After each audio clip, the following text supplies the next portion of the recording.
Hello viewers, হাজির হয়ে গেছি আপনাদের সবার প্রিয় ধারাবাহিক উড়ানের আপডেট নিয়ে। আপডেটটি দেবো, তবে তার আগে অনুরোধ করছি যারা আমাদের চ্যানেলটি এখনো সাবস্ক্রাইব করেননি তারা আমাদের চ্যানেলটি সাবস্ক্রাইব করে বেল আইকনে একটা ক্লিক করে রাখুন, যাতে সবার আগে আমাদের ভিডিওগুলো আপনার কাছে পৌঁছাতে পারে। শুরু হয়ে গেল মহারাজ আর পূজারিনীর ভালোবাসার গল্প। ইতিমধ্যেই আমরা সেখানে দেখতে পাচ্ছি যে পূজারিনী একটা মন্দিরের সামনে পুজোর ফুল বিক্রি করছে।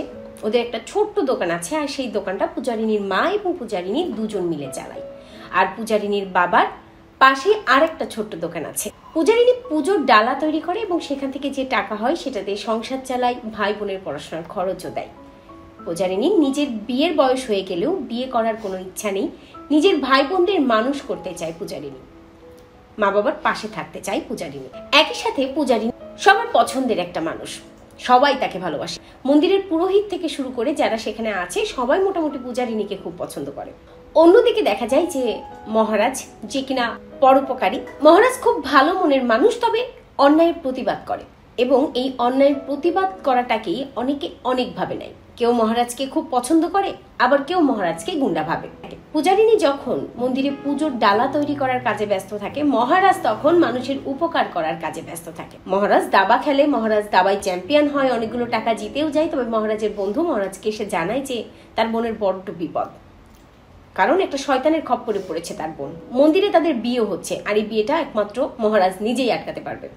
মহারাজ ছুটে যায় সেখানে। পূজারিনী কিন্তু বিয়ের ব্যবস্থা করে দিয়েছে আর কি। পূজারিনী নিজের হাতে ফুলের মালা তৈরি করে দিয়েছে এবং পূজারিনী চাইছে ওই মেয়েটির ওই ছেলেটির সাথে বিয়ে হোক। মহারাজ সেখানে গিয়ে পৌঁছে এবং ধমক দিয়ে হলো, ভয় দেখিয়ে হলো, মহারাজ ওই মেয়েটিকে ওখান থেকে নিয়ে চলে আসে। মেয়েটি খুব কান্না করতে থাকে। মেয়েটি ভাবে যে ছেলেটি আসলেই তাকে ভালোবাসে, কিন্তু সত্যি এটাই যে ওই ছেলেটি মেয়েটিকে ভালোবাসে না। মহারাজ তার বন্ধুর বোনকে নিজের বোনের মতো দেখে, মেয়েটিকে নিয়ে আসে এবং একটা সময় মহারাজ ওই মেয়েটিকে সত্যের সম্মুখীন করে, কারণ ওই ছেলেটির একটা বউ এবং বাচ্চা আছে। মহারাজ যখন মেয়েটিকে সত্যের সম্মুখীন করে তখন কিন্তু বুঝতে পারে মেয়েটি যে মহারাজ তার প্রাণ বাঁচালো। একটু আগে রেগে গেলেও পরবর্তীতে কিন্তু কৃতজ্ঞতা প্রকাশ করে মহারাজের কাছে ওই মেয়েটি। অন্যদিকে দেখা যায় বিয়েটা যাতে হয় তার জন্য পূজারিনী কিন্তু মহারাজের হাতটা টেনে ধরে।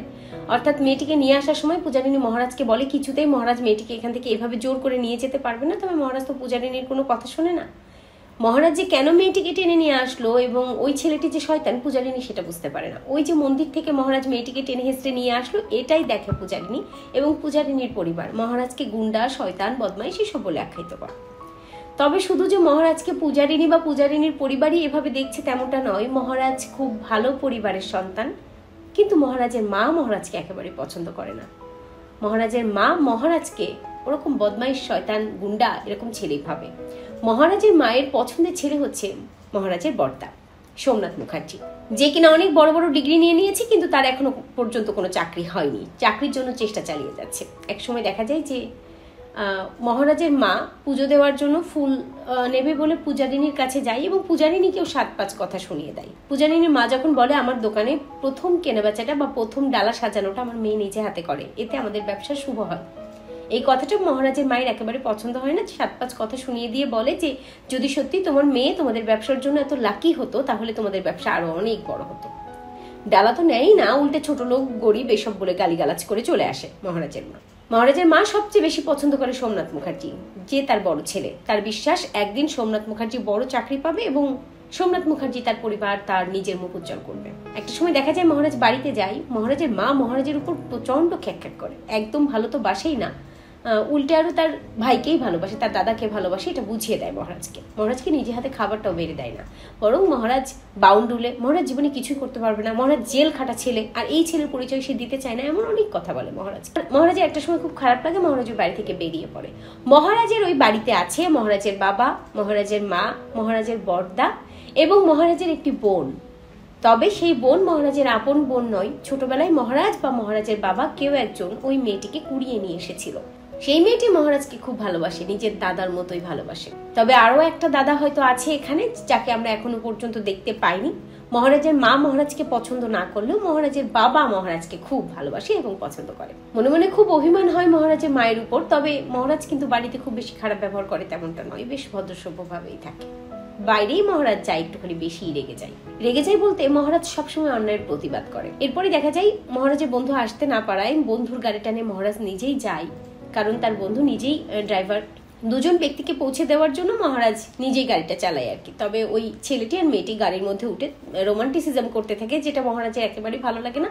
এবং ওই রবীন্দ্রসঙ্গীত মহারাজ শোনে বলে সেটা চেঞ্জ করতে বলে ওই ছেলেটি মেয়েটি, এক প্রকার গানকে অপমানই করে বসে। মহারাজ প্রচন্ড রেগে গিয়ে তাদেরকে গাড়ি থেকে নামিয়ে দেয়। অন্যদিকে দেখা যায় যে দুজন ব্যক্তি রাস্তা দিয়ে বাইক নিয়ে যাচ্ছে এবং একজন বৃদ্ধ মহিলাকে ধাক্কা দিয়ে ফেলেও দিয়েছে, যেটা দেখে মহারাজ একেবারে সহ্য করতে পারে না। মহারাজ তাদের পিছনেই তাদের সামনে গিয়ে দাঁড়ায় এবং আচ্ছামতো ধোলাই করে। আর পূজারিনী রীতিমতো সেখানে গিয়ে আবারও মহারাজের এই মারপিট দেখে। অর্থাৎ যখনই মহারাজকে পূজারিনী দেখছে তখনই তাদের মারপিট করার মুহূর্তটাই সামনে আসছে। পূজারিনী ভেবেই নিচ্ছে এই ছেলেটি খুবই বদমাইশ ছেলে। অপরদিকে দেখা যায় পূজারিনীর বিয়ের ব্যবস্থা করতে থাকে তার মা বাবা।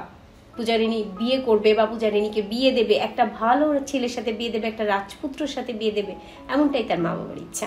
দেখার বিষয় যে পূজারিনীর সাথে এই মহারাজের প্রেমটা কিভাবে হচ্ছে। গল্পটা খুবই সুন্দর এবং খুব পরিচ্ছন্ন ভাবে আমরা এখনো দেখতে পাচ্ছি। তবে কে ভিলেন, এদের মধ্যে আর কে কে আছে ভালো বা খারাপ চরিত্রে, সেটা দেখার জন্য আমাদেরকে একটু অপেক্ষা করতে হবে।